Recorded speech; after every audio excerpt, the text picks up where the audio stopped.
पिया बाबू चल करेला पिया बाबू चल करेला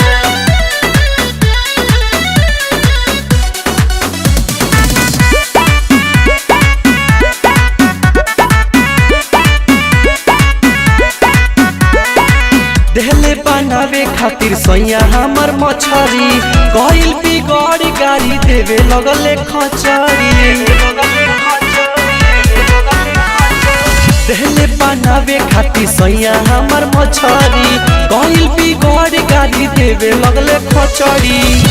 उल्टा सीधा बोल के खाली धूसल करेला हम मनावल करिले पिया बारूसल करेला हम मनावल करिले पिया बारूसल करेला हम मनावल करिले पिया बाबू चल करेला नहीं करेला भर मुहबा मना करेला सूत के साथ अब कौन उपाय लगाई हो सुगनु के समझाई हो।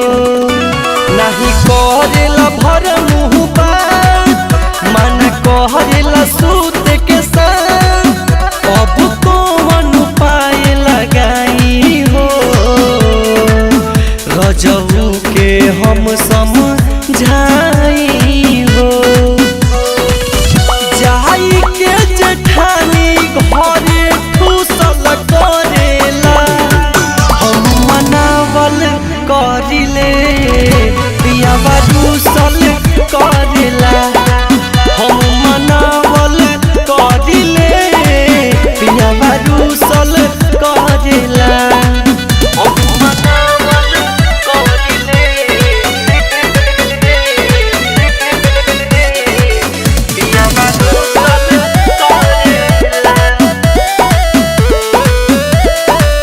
देह टेंशन से गइल पागल बाबू पहिले संगे रहल कभी मासूम बिटू विनायक हो कहेला नइखी हमारा लायक हो।